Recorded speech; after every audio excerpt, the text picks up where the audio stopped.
Today on How Disturbing, we're watching Kilo 2 Bravo, the true story of a bunch of soldiers who are trapped in a minefield. There's no villain, there's no escape, just fear and helplessness. Let's go!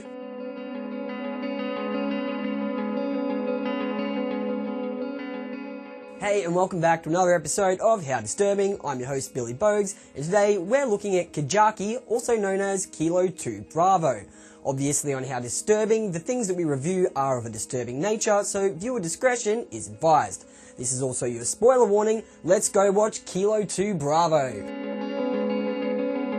Set in 2006, Kilo 2 Bravo introduces us to a British Army unit from the 3rd Battalion Parachute Regiment, stationed at Observation Post Normandy near the Kujaki Dam. And that's all in Afghanistan. We're introduced early to Tug. He's the unit's medical officer, and as you're about to see, he has a sharp sense of humour. Well, the clinical term is dick rot.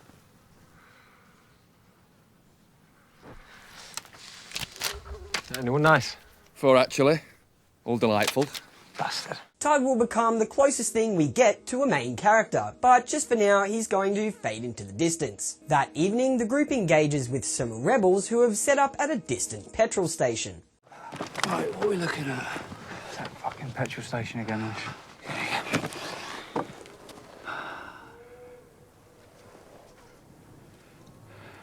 They're persistent little bastards. I'll give them that. The following morning, they spot the Taliban setting up an illegal roadblock for the purpose of extorting civilians, only they're too far away for the team to engage with. Militia threatening and extorting money from civilians. That explains all that fucking about last night. Range? 2.5, 2.8. Too far for a snipe. Not from there, yeah. A 3-man team, including Corporal Stu Hale, is dispatched to get a better vantage point and to investigate. All right. Talk me through it. Down the goat's track to the southeast. Re-entrance to the wadi. Up the slope to the west ridge. Faz's rear man and Bomber's got eyes on, so it's full cover. They reach their first checkpoint, a dried up riverbed, and Stu requests a radio check. Radio check, mate.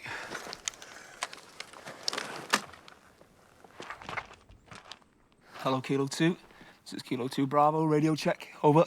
All seems clear until it's not. Out of nowhere, Stu triggers a landmine left over from the Soviet-Afghan War.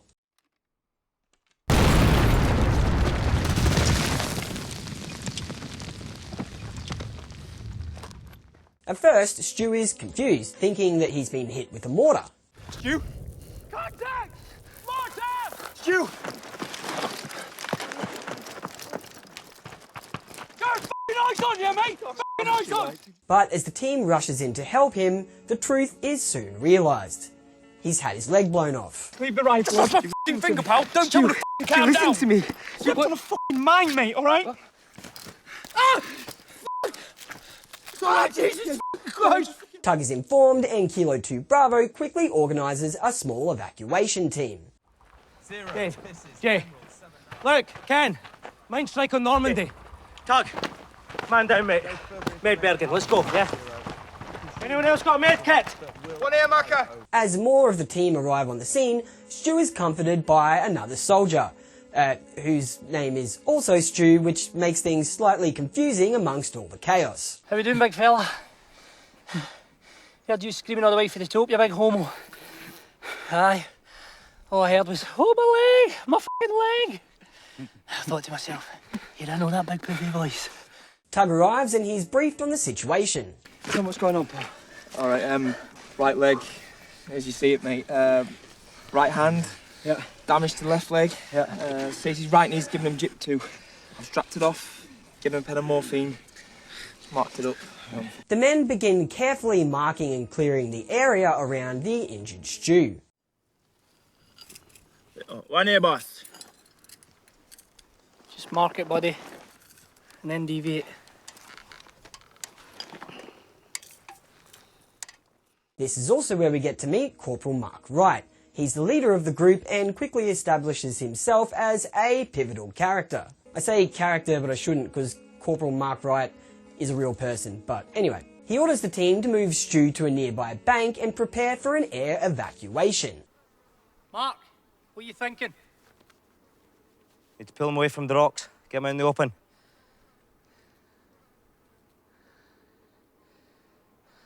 There. The raised bank. A path is confirmed clear and the move is successful. Corporal Mark quickly orders the evacuation. Some casualty over. Corporal Hale is P1. Stable but needs immediate evac spud. Can casualty be moved to Normandy for evac over? While Mark is discussing the minefield's layout, the second Stu, we'll call him Stu number 2, well, he horrifically finds out that it's not as clear as they had all hoped. Why, what's that? I don't know. What the f*** are mines doing down here, mate?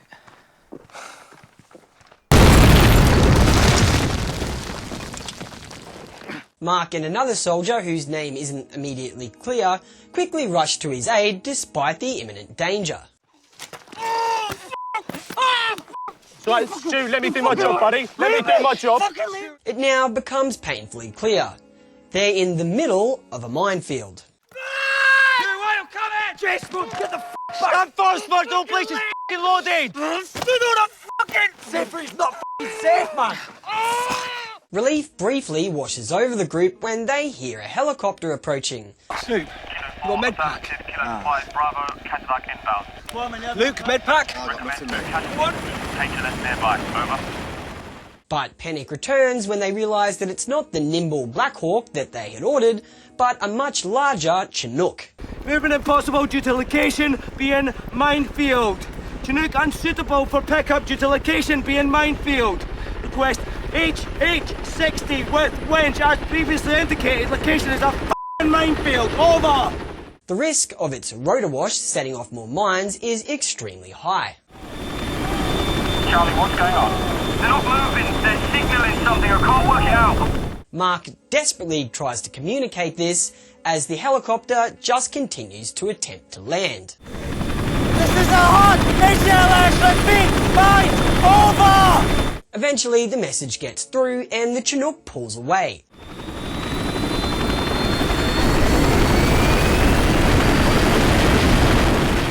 But that's not before its uplift sets off another mine.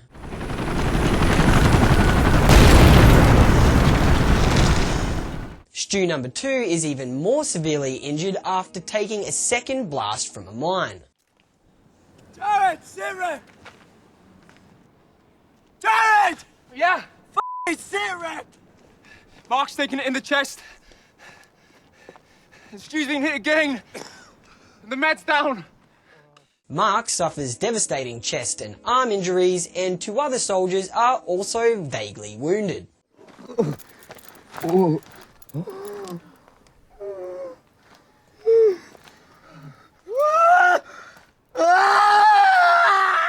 Tug barely manages to hold on to composure as the echoes of screaming and torturous pain seem to surround him.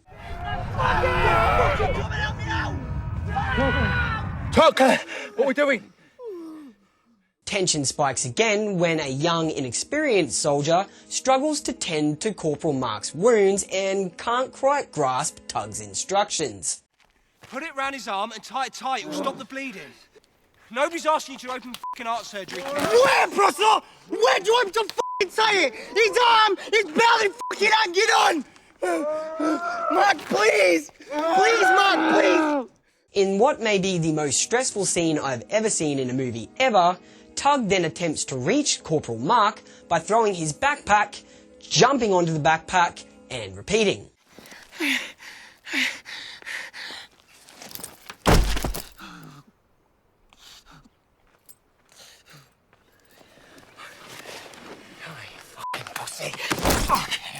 What are you doing, Tug?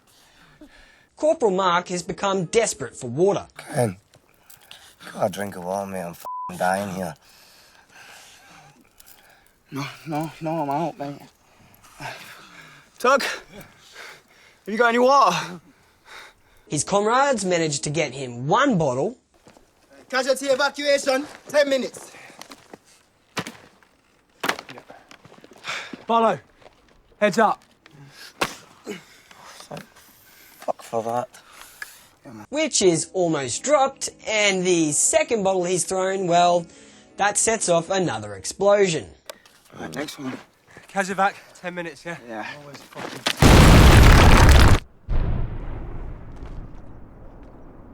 God damn it! What the fuck is going on down there, huh? The young soldier assisting Mark has his foot blown off.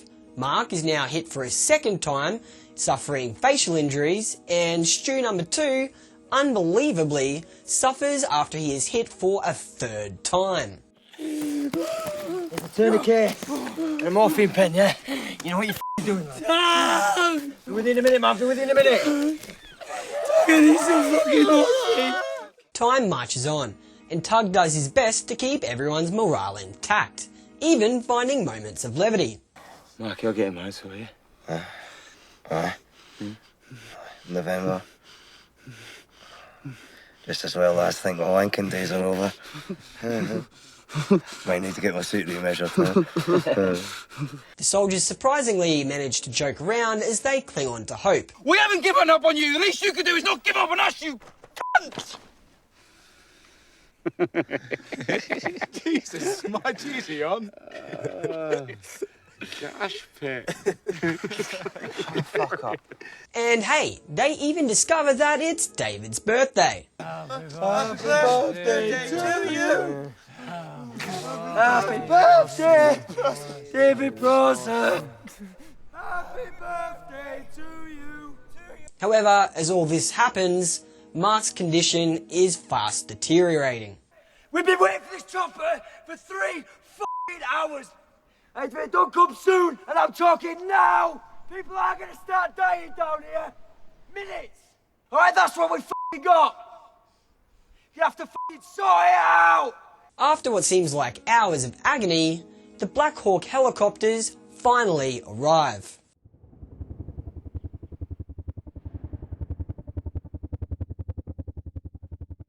And a tense extraction soon begins.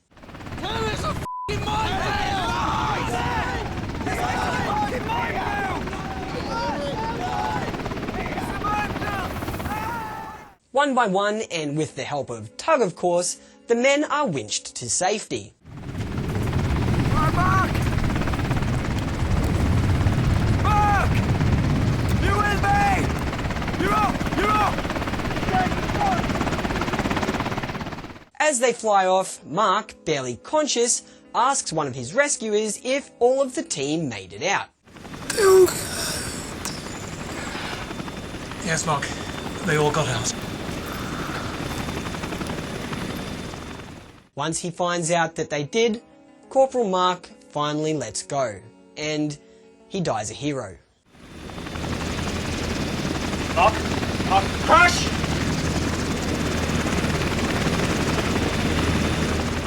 The film ends with a powerful montage of the real soldiers behind the story. This isn't just based on true events, it's a faithful, deeply respectful retelling. And I'll be honest, I cried like a f***ing baby. Rest in peace, Corporal Mark Wright. The end.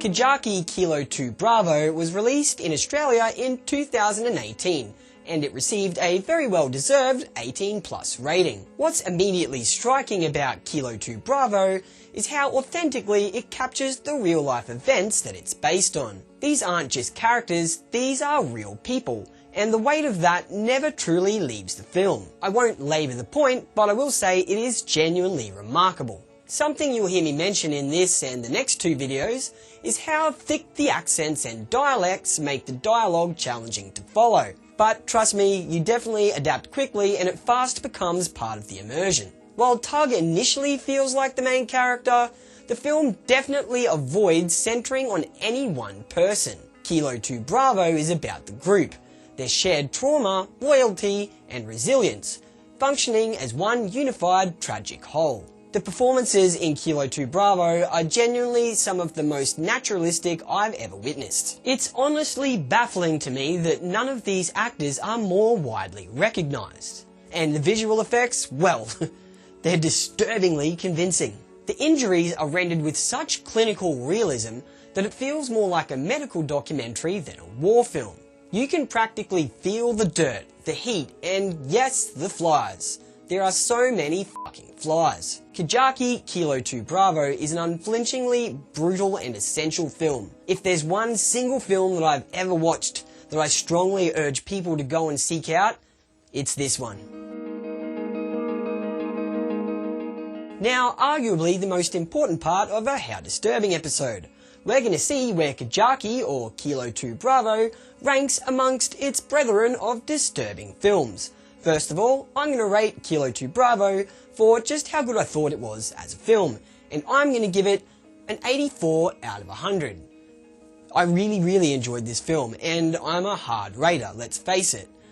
Next up, I have to get an audience rating, because I need to see what you guys thought of it and average that against my rating. So when I go to the most popular movie review sites, it seems like you guys think that Kilo 2 Bravo is worth a 79. You guys think it's almost as good as I do. We need to average those two numbers together to get a combined rating, and when we do that, it seems that together, we think Kajaki Kilo 2 Bravo is worth an 81.5. Next up, we need to rank it for purely how disturbing it is and nothing else. So when I really rank how much this film moved me and disturbed me, I'm going to give Kilo 2 Bravo a really strong 72.9. Again, I'm a super hard rater, I know that might seem low, but trust me, it's not, okay? It's not. Now, finally, we need to average the disturbing rating with how good we thought Kilo 2 Bravo was as a film, and that gives us an ultimate disturbing rating of 77.2. Now, we're going to bring in the grand spreadsheet, there it is, and when we pop that number in there, it looks like Kilo 2 Bravo is actually on position number 2. It's the second greatest disturbing film that I've watched so far. In fact, it looks like it's slightly more disturbing than Speak No Evil, but ever so less disturbing than The Substance. Thanks for watching another episode of How Disturbing, guys. I've started doing some trailer reactions as well, so check them out if you're interested. And if you like them or you hate them, let me know. Please throw me a like and subscribe. I'm Billy Bogues. You've been watching How Disturbing, and I will catch you the fuck later.